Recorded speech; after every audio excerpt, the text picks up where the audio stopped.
The morning light crept across the floorboards of the grand mansion, illuminating the dust motes dancing in the air of the Clampett residence. Jed Clampett sat in his favorite rocking chair, his brow furrowed in deep contemplation as he looked toward the kitchen. He turned his gaze toward Jethro, who was sprawled out on the sofa, looking significantly less energetic than usual. Jed spoke with a gentle, patient drawl, wondering aloud about their current predicament. "What you doing?" "Cooking us up a pot of mush for breakfast. We do not have to do that no more, nor nothing else. That bonsai fella is fetching over his Japanese women folks. Yeah, he is going to take care of him, but that do not mean he is going to do for us. Oh yeah, he told me. He's going to wait on us hand and foot. Them Japanese men do not have no truck with that women's lib." "Is that a fact?" "Yeah, all you got to do is give them orders. See, I have been learning Japanese, so, as I will be ready. Listen to this. Kamikaze, Toyota, Sony, 0. What does that mean? Do not smack into my car radio with your airplane." You reckon he is going to be saying that a lot? Well, not a lot. But if he gives them an order right off, they will respect it. See, Japanese women is trained to respect Japanese men.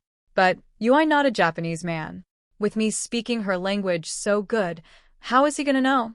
True, true. Oh, you gotta learn to eat with these, Uncle Jeff. What is these? These is what you call chopsticks. The Japanese uses them instead of knives or forks or spoons. Watch, I will show you. Do not seem to hold a lot. That is probably for me. Like them karate chops. You reckon that is why they call them chopsticks? More than likely. Boy, I cannot wait to sink my teeth into them chicken-fried karate chops. You reckon these anything like pork chops? Oh, yeah, quite a bit. Yeah, looks like we're gonna be eating high on the karate. While the men pondered their culinary future, a knock echoed through the foyer. Jed stood up, smoothing his shirt, as Mr. Drysdale entered, looking flustered and weary. "Good morning." "Good morning, Mr. Drysdale." "Oh, sit down. Have some breakfast." "Oh, no thanks, no thanks. I am on my way to pick up the women of Bonsai's household and bring them over." "Well, how is Mr. Bonsai feeling at this moment?" "Well, he still feels terribly humiliated that Granny defeated him in hand-to-hand combat. I am sorry about that. It was all I could do to get him out of his room. Well, I will be on my way. Oh, by the way, have you heard from Granny and Ellie?" "Not a word. I hope they is comfortable staying in Miss Jane's apartment." "Well, I would hardly call it an apartment. It is more like a furnished room." Across town, the scene in Miss Jane Hathaway's apartment was one of chaotic domesticity. The room was cramped, dominated by a large, unconventional piece of furniture. This bed was right nice to sleep on, but it sure does take up a lot of room. Well, Miss Jane says after you take the bedclothes off, it folds up into a sofa. No, that is what she said. Well, I'm not doing it. Doing what? Folding up.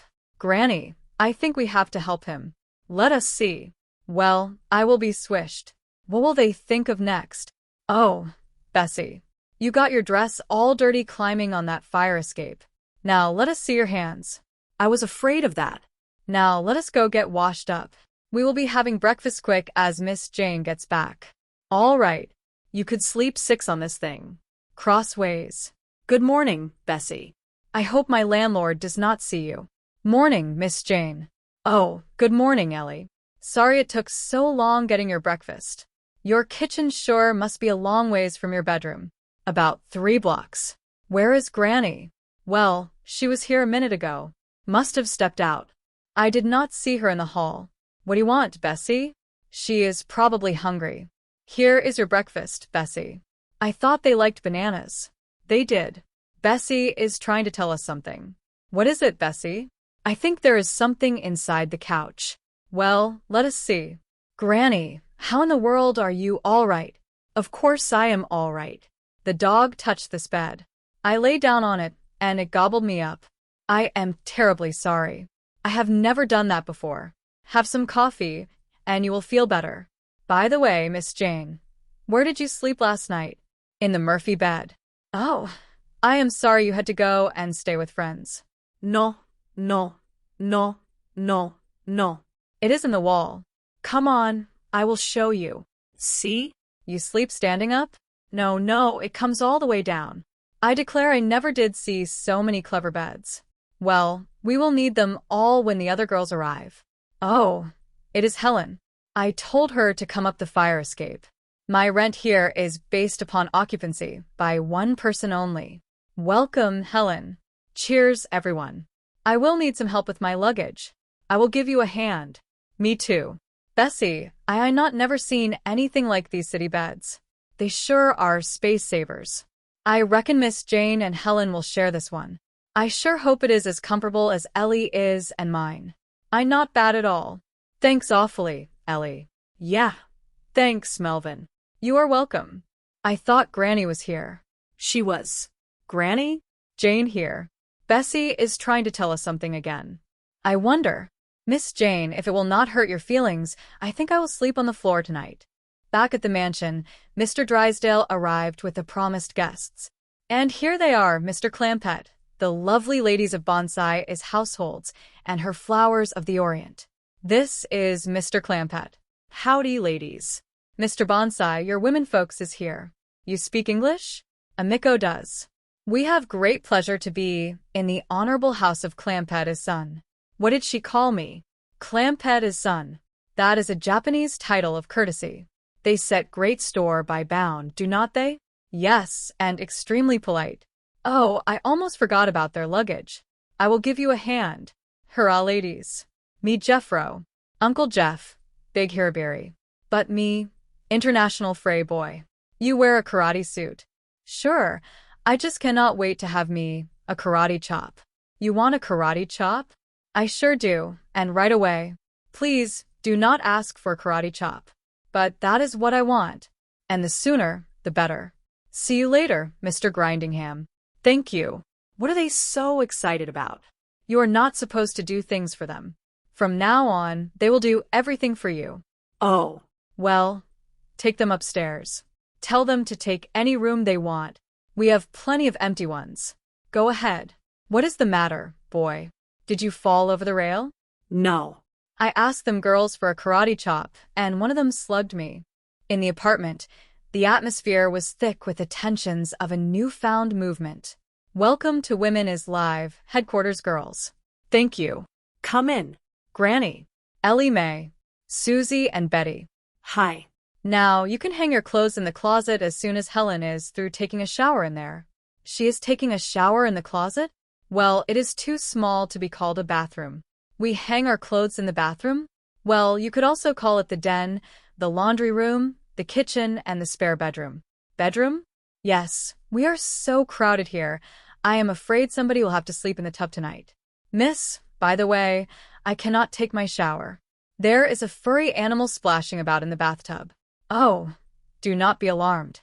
It is probably just Ellie is chimpanzee. No, Bess is outside. Must be Frida. Frida. She is my possum. She just loves to play in the water. I did not know Ellie brought a possum. Me neither. She must have had it inside her coat. It likes to sleep like that. Well, Frida, you stay out of the bathtub when folks want to take showers. Yes, Frida, please. Miss Hathaway. It is my landlord. Quick, everybody hide. Where? Where else? Miss Hathaway. Coming. Mr. Finney, I am glad you are here. I have a complaint.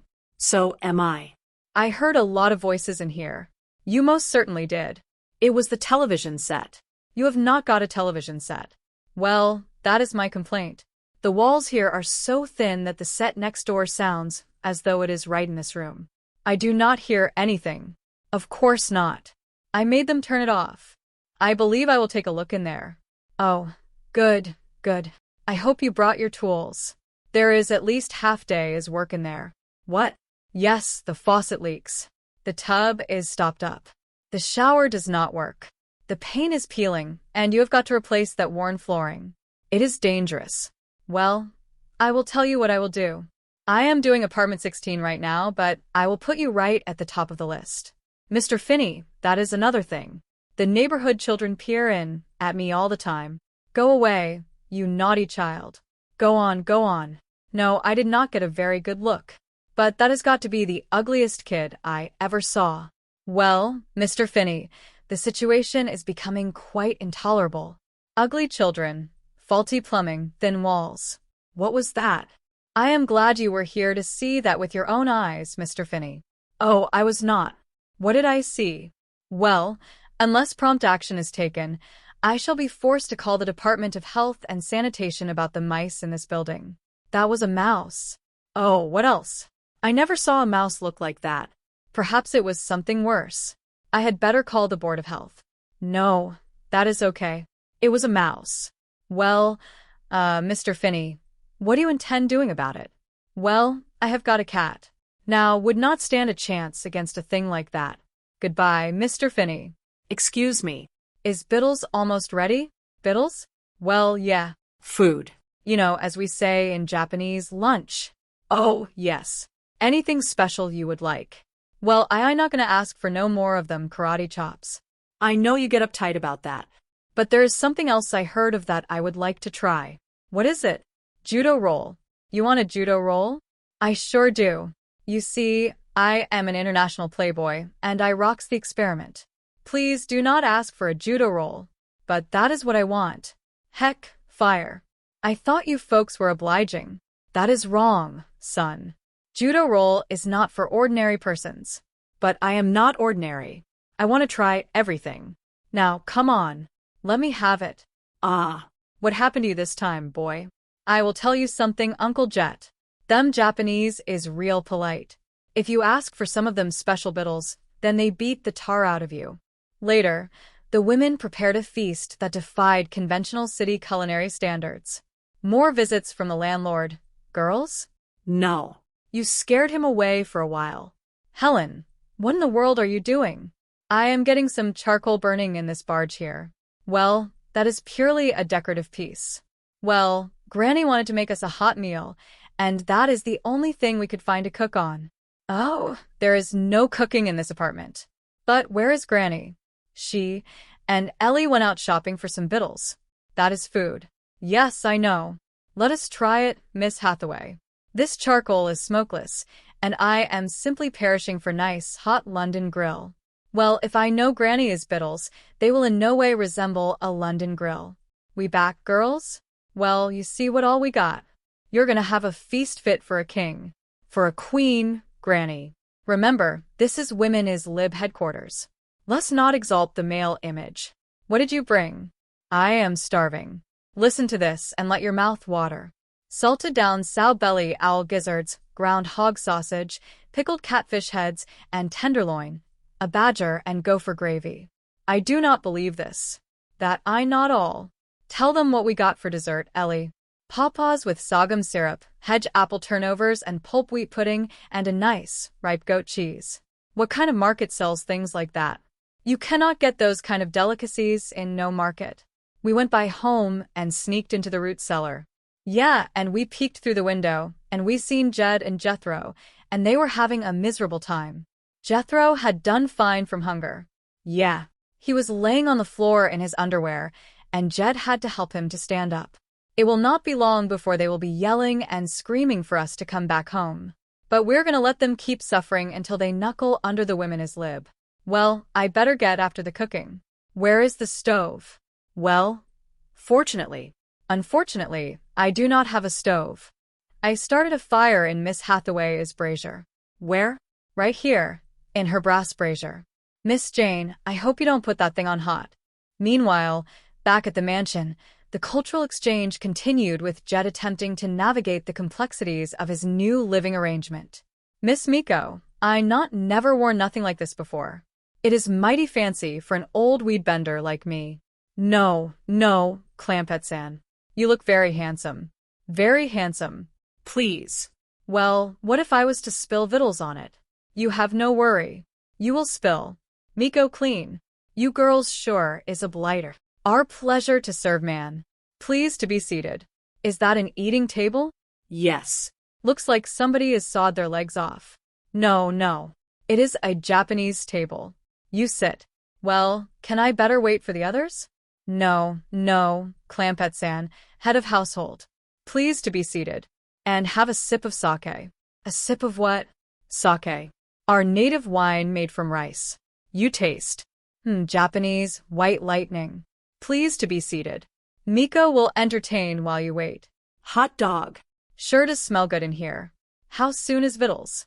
Oh, well, I reckon I can wait, but I am awful thirsty. Hey, you got a sumo crush? You have heard of sumo crush? That is what the wrestlers over to Japan drinks. They is always giving one another sumo crush. It is probably like an orange crush or a lemon crush. You got any? Hey, Mr. Bonsai, you ever do any wrestling over to Japan? Oh, yes. Could you give me a sumo crush? You want a sumo crush? I sure do. Please, do not ask for sumo crush. Oh, come on, please.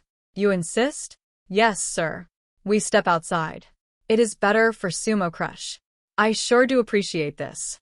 I will not forget it. Not soon, I guarantee. The day wound down with an air of anticipation and longing. Well, I have got Granny cooking on the roof.